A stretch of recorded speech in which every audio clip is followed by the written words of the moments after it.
좀 어른이 되어가는 게 아닌가 이런 생각이 듭니다.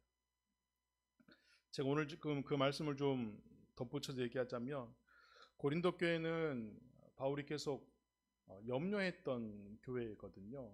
고린도 전서와 후서 보면 계속 분쟁이 있었습니다. 내적 분쟁이 있었는데 바울이 이 교회를 향하여서 짧은 기간 사역을 했지만 에베소라는 다른 타 지역에서 고린도 소식을 듣다 보니까 좋지 않은 소식들이 좀 들려오는 것이죠. 제가 이제 고린도서 특강을 5회 할 텐데 현재 원인이나 어떤 다른 것보다는 그들에게 있었던 지금 분쟁이 무엇인가 살펴보자면 첫 번째가 바로 편 가르기였습니다. 바울이 그곳 사역을 하고 나오다 보니까 사람들에게 나는 바울로 편이다, 나는 아볼로 편이다, 나는 베드로 편이다, 각각의 편이 생겨버린 거예요. 사역의 형태가 다르진 않았을 텐데 뭐 말하는 거에 따라서 그리고 그 사람의 사역 방향에 따라서 심지어는 생김새에 따라서 그렇게 되는 것이죠. 여러분들이 아마 회중의 입장에서 보실 때 저랑 좀 생각이 비슷할지는 모르겠는데 저희 목회자들 사이에서는요 어떤 얘기였냐면 예수님의 이미지를 비슷하게 생긴 사람이 목회를 잘하는 경우가 많거든요. 그러니까 사지가 멀쩡하고 생긴 게 좀 괜찮아야 기본적인 목회를 하는 게 있어요. 그러니까 기본적으로 사람들이 회중이 우리 담임 목사님이 그래도 잘생겼으면 좋겠고 우리 담임 목사님이 그래도 키가 컸으면 좋겠지, 뭐 키도 작고 못생기고 막 대머리에 막 이러면 사람들이 좋아하겠어요? 그러니까 기본적으로 호우대가 멀쩡해야 부응한다는 기본 전제가 있거든요. 거기다가 뭐 설교까지 잘해버리고 경영 능력까지 탁월하면은 뭐 금상첨화겠죠. 아마 사역의 방향 스타일에 다 다를 텐데 심지어는 사람들이 어떤 부류까지 생겨버리냐면 나는 아볼로, 나는 베드로, 나는 바울파야 라고 하는데 심지어는 나는 메시아 편이야 라고 하는 사람까지 생겨버렸다는 거예요. 이 말은 뭔지 아세요 여러분? 메시아와 그리스도와 바울과 베드로를 같은 선상에 놓고 얘기를 해버렸다는 거예요. 근데 이게 여러분 심각한 거예요 안식한 거예요? 한번 대답을 한번 해보세요. 심각한 거예요 안식한 거예요? 심각한 거죠. 그러면 제가 다시 물어볼게요. 오늘날 이 문제가 있어요 없어요? 이 심각한 문제가 오늘날도 있다니까요. 그러니까 나는 정풍구 목사님이 좋아, 나는 뭐 저기 윤대석 목사님이 좋아 이렇게 할 수는 있는데 아니야 나는 예수님이 더 좋아, 여기 껴서 안 될 문장이 껴버리는데니까요. 오늘날 그러고 있다는 거예요. 야 우리 교회가 좋아 그럴 수는 있는데 야 우리 교회가 최고 좋아 이거는 문제가 있죠. 최고 좋을 수 나한테 최고 좋은 거지 우리 교회가 최고 좋을 수는 없는 거예요. 말장난 같은데 우리 교회는 하나의 내가 좋아하는 선택한 교회일 뿐이지 최고의 교회가 될 수가 없거든요. 절대적이 될 수 없단 말인 것이죠. 그러니까 사람들 사이에서 바울파야 아볼로파야 베드로파야라고 할 수는 있는데 나는 메시아 편이야 라고 하는 말까지 여기 안에 들어와 버렸다. 두 번째는 성령을 모르는 사람들처럼 사람들이 행동한다는 거예요. 제가 이번 주 여러분들이 고린도서 좀 묵상한 걸 지금 다 나누고 있는 겁니다. 성령을 모르는 사람들의 행동이 어떤 형태로 나타나냐면 자기 마음대로 될 때에만 만족하는 것을 펼쳐나는 거예요. 교회에서도 자기가 생각하는 대로 흐름대로 갔을 때는 말을 안 하는데 자기 흐름대로 가지 않았을 때 흐름을 끊고자 하는 사람이 있어요. 그러니까 어떤 교회 공동체의 방향이나 메인 지도자, 헤드십을 갖고 온 사람들 수뇌부의 의견이 중요하지 않고 무조건 내가 생각하는 흐름에 따라 가고 있냐 안 가고 있냐 이게 중요한 것이죠. 저는 사실 이런 거 얘기할 때 제 과거에 제가 교회에서 너무 제 주장이 강했던 사람 중에 한 사람이기 때문에 너무 저는 반성이 되거든요. 제가 보는 관점이 다인 줄 알고. 그리고 또 하나의 분쟁은 사람들이 자신을 속인다는 거예요. 그러니까 자신을 속인다는 게 이제 제가 메시지 성경에 유진 피터스 목사님 메시지 성경의 말을 이제 요약한 것을 들려드리자면 똑똑한 자들이 얕은 꾀를 쓰고 안다고 하는 자들이 연막을 친다는 거예요. 그러니까 똑똑하다고 하는 사람들이 꾀를 부리는데 연결되는 건 사실은 안다고 하는 자들이 연막을 치는 건 뭐예요? 자기의 이익을 위해서 연막을 치는 걸 거 아니에요? 근데 사실은 아무것도 모르는 사람들이 이렇게 이야기하고 있는 거더라고요. 그리고 네 번째 마지막은 별것도 아닌 소문에 사람들이 막 좌지우지되고 우왕좌왕한다는 거예요. 사실 확인도 안 해봅니다. 그래서 어떤 사람들은 실제 그 팩트보다 평판을 부풀리기도 하고 평판을 깎아내리기도 하는 모습들이 너무너무 자주 보인다는 거예요. 제가 어제 아내에게 그 소문의 낙원이라고 하는 노래를 소개를 받았거든요. 여러분 그 노래 아세요? 악뮤에서 최근에 나온 노래 같은데 제가 사실 악뮤가 불렀던 노래를 아는 노래도 별로 없고 이렇게 썩 악뮤를 이렇게 좋아하진 않았거든요. 왜냐하면 그냥 뭐 동네 애들이 노래 부르는 것 같아서 그냥 에이, 애들이 돈 많이 벌겠다 이 생각만 했지 그렇게 뭐 제 음악적 취향도 아니고 뭐 이런 친구들이었거든요. 근데 이번에 그 소문의 낙원이라는 가사를 쭉 보면서 제가 그 여자아이가 인터뷰한 장면을 봤는데 자기가 이렇게 바닥까지 내려갔을 때 그 산티아고 순례길을 가게 됐고 또 오빠가 군대가 있으면서 자기가 오빠 없이도 잘할 줄 알았대요. 그 여자의 이름이 뭐죠? 이수연이라는 친구가 오빠 없이도 자기가 잘할 줄 알았다는 거예요. 근데 사실 오빠가 군대 가고 떨어져 있다 보니까 나는 50%나 내지는 50% 이하의 퍼센테이지를 갖고 있었는데 오빠의 존재가 이렇게 큰 줄 몰랐다는 거예요. 그러면서 자기가 바닥을 치고 나면서 오빠가 계속 위로해주고 오빠가 계속 북돋아 주어서 겨우 살아난 인터뷰를 한 장면이 있더라고요.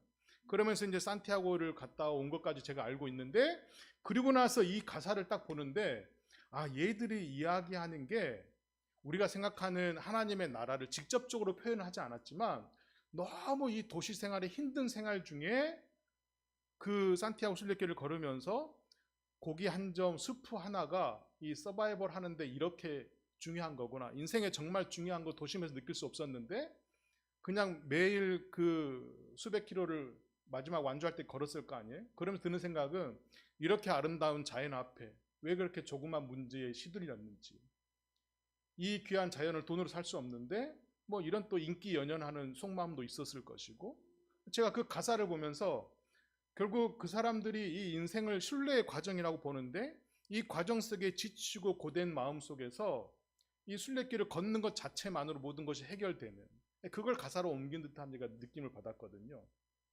물론 당사자에게 제가 이거를 어떻게 이 가사를 줬는지 산티아고에서 어떤 느낌이었는지 사실 확인은 안 됐는데 이 정황상 그래요.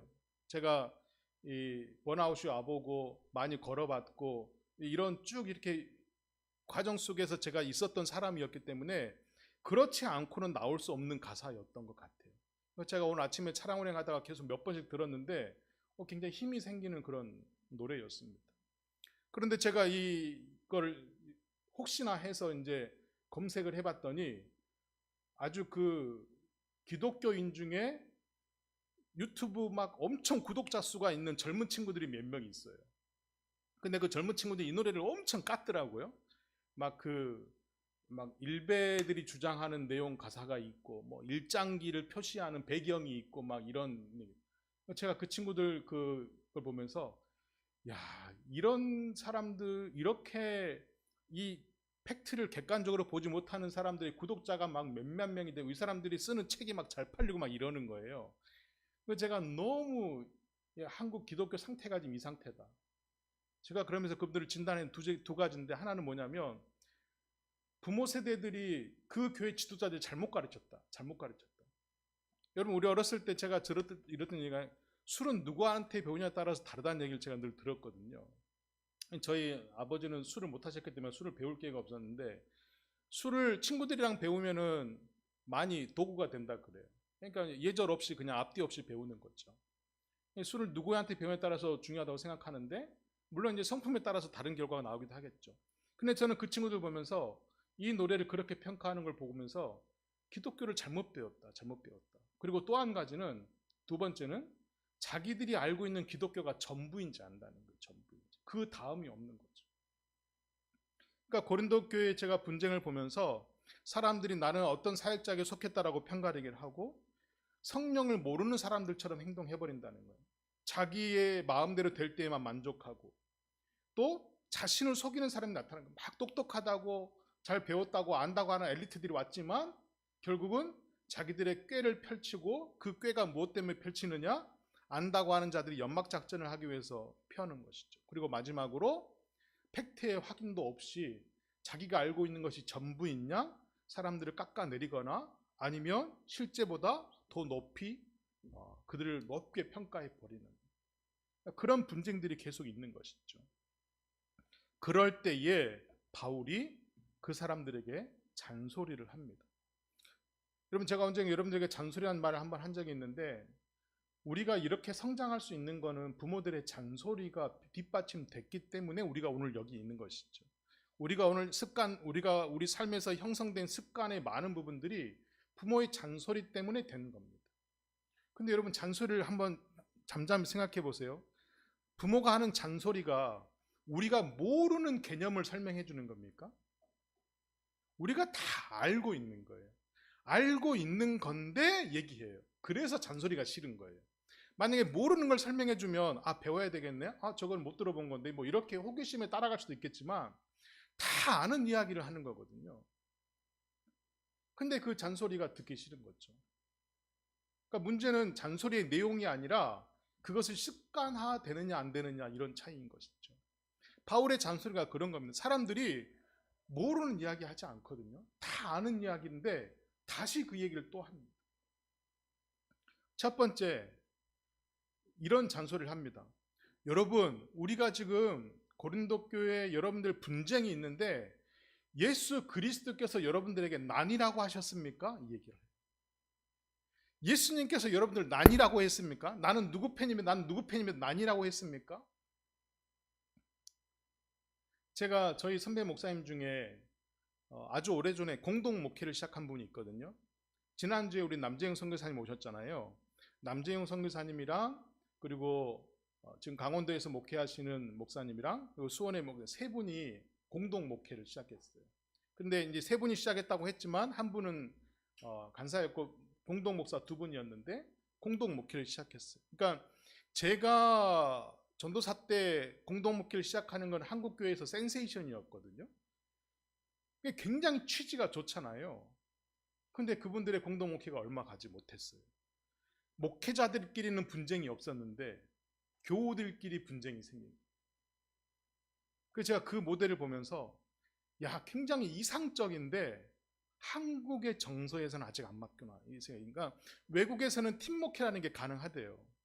제가 이제 허집사님 통해서 옛날에 GBT 선교훈련도 받고 이럴 때 외국에서는 팀워크가 굉장히 중요하게 생각하고 팀워크에 따라서 어떤 사람이 헤드십을 갖든 로테이션 헤드십을 갖을 때마다 그 헤드십을 갖는 사람에 따라서 달라지는 양태가 있긴 하지만 그게 외국 문화에선 정서에선 가능하거든요. 근데 한국 정서에서는 그렇지 않아요. 한국 정서에서는 독재적인 마인드를 가진 원 퍼슨 이걸 원해요.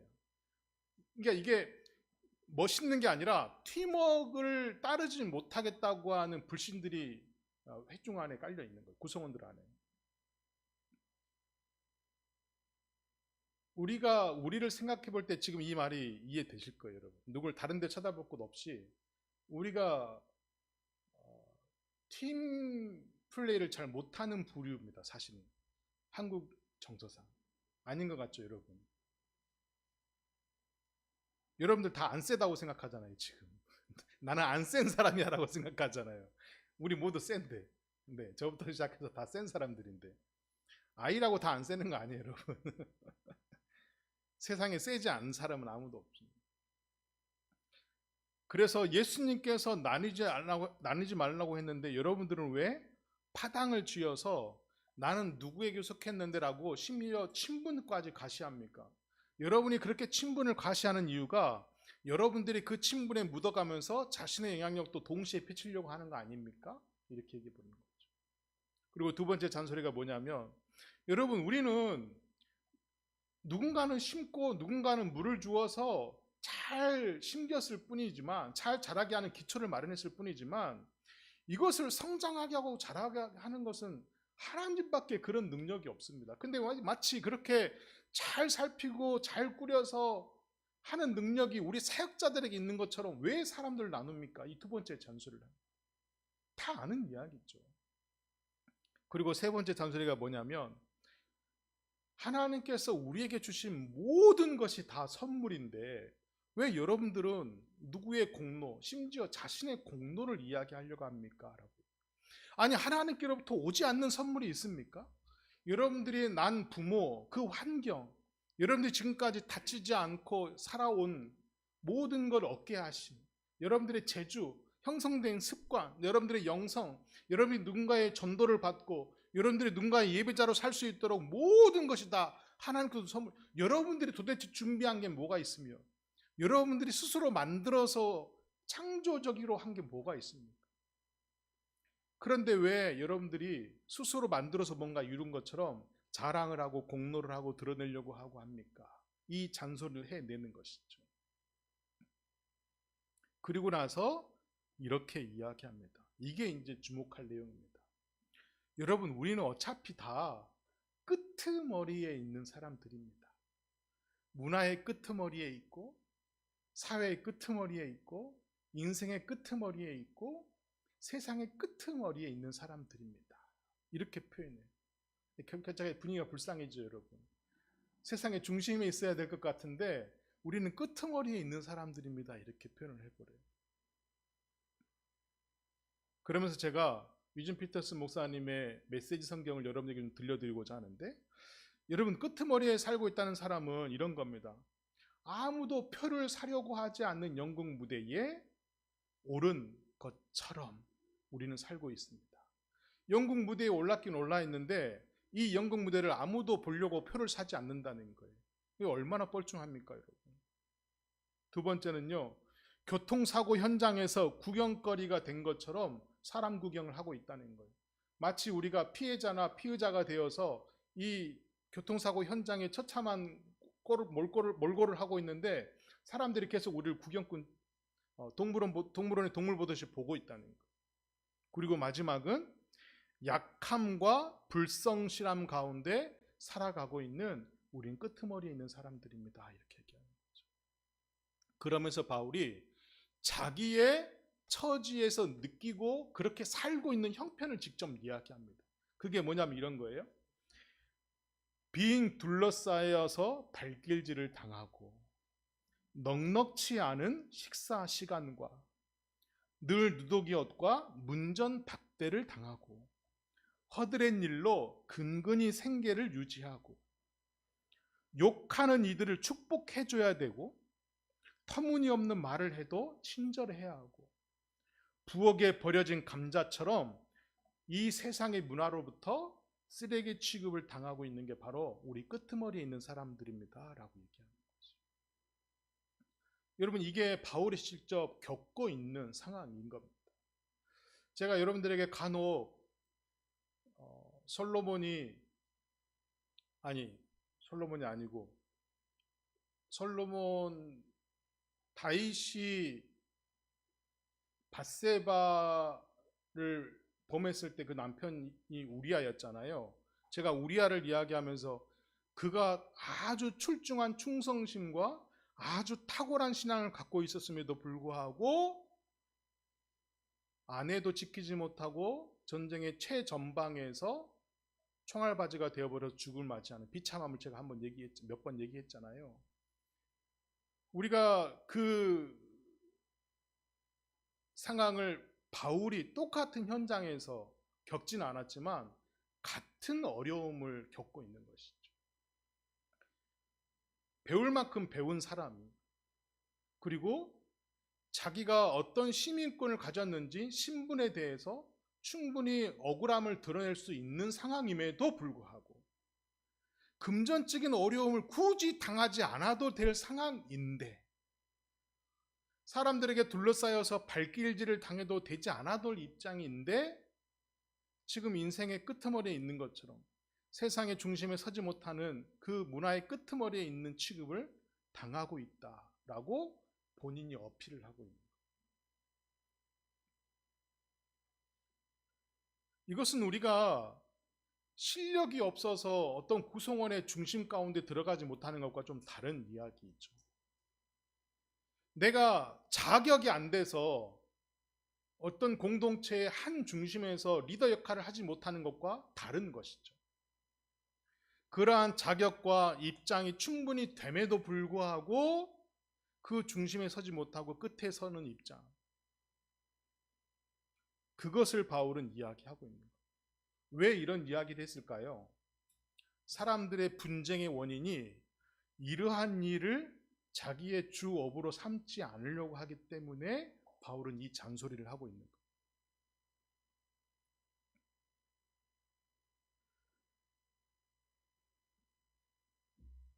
제가 조금 전에 그 소문에 나고는 이야기를 하면서 극좌, 극우 유튜버들이 우리나라에 존재하잖아요. 근데 기독교 유튜버들도 거의 존재하거든요. 저는 제가 제 그 알고리즘에 왜 그런 게 뜨는지 모르겠는데 극자 극우 유튜버 목사님들이 설교하는 게 가끔 이렇게 뜨거든요. 근데 제가 너무 우려가 되는 거예요. 제가 이름만 대면 여러분들이 다 알만한 아주 대형교회 목사님들이 설교 시간에 아주 정치적인 극우 국자에 편향된 말들을 막 그냥 하는 거예요. 근데 성도들은 그 회중은 그 안에 있으면서 아멘 아멘 소리가 그 큰 교회인데 들려요. 제가 그 방송 설교를 잠깐 짧게 듣는데 와 도대체 어쩌려고 저러나 하는 속상함이 드는 것이죠. 어쩌려고 저러나. 근데 그것도 속상한데 목회자도 아닌 어떤 전도사 내지는 교회 청년이 운영하는 유튜브 채널들이 있더라고요. 근데 그런 청년들이 하는 말도 안 되는 궤변인데 구독자 수가 엄청 많고 책까지 내요. 그런 사람들이. 책들이 막 팔려. 근데 그런 책들이 또 젊은이들이 읽고 있다는 거예요. 이 시대의 분별력을 다 잃어버린 것인데 저는 하나로 퉁치자면 이런 거예요. 결국 사람들이 자기가 원하는 대로 종교를 갖고 싶어 하는 것으로 나를 위한 하나님, 나를 위한 신학을 만들어 가버리는 것이죠. 나를 위한 신학. 그러니까 신학이라고 하는 거창함을 붙였는데 나를 위한 신학으로 가버리는 것이죠. 이게 사실 모든 깨어있는 목회자들이 다 걱정했던 거거든요. 그러니까 사람들은요, 공산주의, 자본주의, 물질주의, 이것보다 더 무서운 게 바로 이것 삼았습니다. 팀 켈러나 뭐 요즘 여러분들이 좀 깨어 있다라고 하는 사람들 대부분이 다 이걸 다 얘기하거든요. 그러니까 종교의 필요성을 내 신상을 위한 종교로 존재하게 만들어 버리는 것이죠. 그러니까 분쟁도 개의치 않고 다툼도 개의치 않고 자랑도 개의치 않고 공로도 개의치 않는 세상이 와버린 것이죠. 그래서 바울이 잔소리를 될 이유가 충분히 있었겠죠.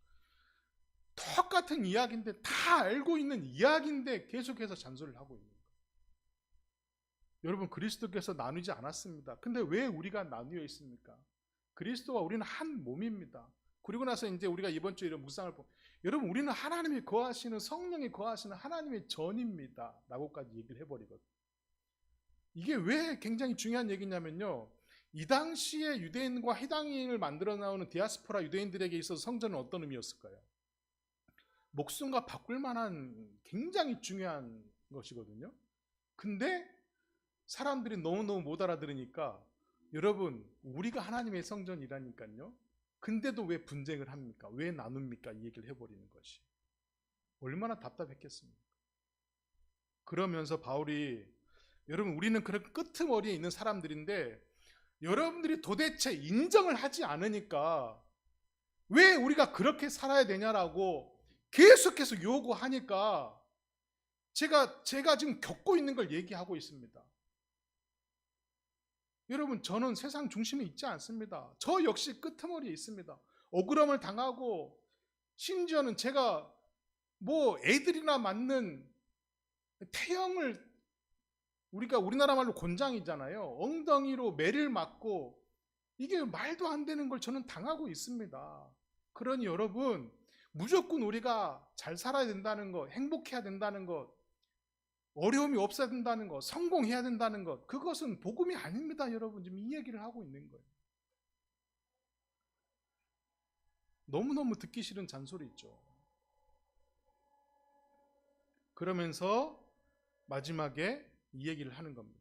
여러분, 우리는 말이 아니라, 단순한 말이 아니라 하나님의 능력을 입은 삶이 우리에게 있어야 합니다. 하나님의 능력을 입어보지 않는 삶은 이 끄트머리에 있는 삶을 감당하지 못하거니와 감당할 마음도 없고 단순한 말에 흐지부지 되거나 열정을 뿜어내는 사람들입니다. 그래서 우리가 끄트머리에 설 수 있는 능력은 무엇이냐? 말이 아닌 우리 사는 실력이 출중해야 됩니다 라고 이야기하고 있는 것이죠. 뭐가 출중해야 된다고요? 사는 실력이 출중해야 된다고. 언변의 능력이 출중하는 것이 아니라 외모나 기품이 탁월해야 하는 것이 아니라 하나님의 능력을 힘입은 삶이 드러나야 한다라고 얘기하는 것이죠. 그러면서 바울이 덧대는 게 뭐냐면, 그러면 하나님의 능력을 힘입은 삶이 무엇인 것 같습니까, 여러분? 그것은 다름이 아니라 사랑하고 온유한 마음을 소유하고 있는가? 그것이 하나님의 능력을 힘입은 사람들의 힘입니다 라고 얘기하는 것이. 그래서 우리는 여러분, 하나님의 다스림을 받는다라고 했을 때 그 다스림이 아주 아름다운 이상적인 말이 아니라, 하나님이 다스린다고 하는 것은 하나님의 성품을 우리 안에 장성한 분량에 이르도록 드러나게 하는 것이잖아요. 사랑의 하나님이 드러나지 않는 하나님의 형상이 없고, 온유하신 하나님의 형상이 그 형상을 품은 자들에게 드러나지 않을 형상이 없는 것이죠. 그런 의미에서 사랑과 온유함을 품어야 된다. 그 사랑과 온유의 다스림을 받아야 된다라고 우리에게 권면하고 있는 것이죠. 그리고 마지막에 바울이 이 모든 것을 한 문장으로 이렇게 이야기합니다. 여러분 십자가의 지혜를 믿으셔야 됩니다 라고 얘기하는 거죠. 십자가는 성공의 시그널이 아니죠. 십자가는 모든 잘됨의 시그널이 아니죠. 십자가는 자본주의의 가장 선봉에 서 있는 헤드십을 갖는 게 아니죠. 십자가는 부끄러움을 모두 떨쳐버리는 평안한 상태가 아니죠. 십자가는 부끄러움이고 손해봄이고 없음이고 낮아짐이고 수치스러움이고 또 당함이고 또 소금이고, 그 십자가의 지혜는 그럼에도 불구하고 하나님께서 그를 들어쓰셔서 영생을 얻게 하시고, 그리고 그 후손들에게 모든 본보기가 되게 하셔서 아담의 후손으로서 새 언약의 주인 삼았던 그리스도처럼 우리에게도 이 땅에 살지만 하나님의 나라의 다스림을 받는 자로서의 참 자유함을 주신다고 하는, 근데 이것은 십자가의 지혜를 믿는 자들만 그 끄트머리의 삶을 살려고 하는 용기와 결단을 서게 하고 실제로 지킬 수 있다라고 얘기하는 것이죠. 이 아주 기본적이고 모두가 알고 있는 잔소리를 우리에게 바울은 또 해대고 있습니다.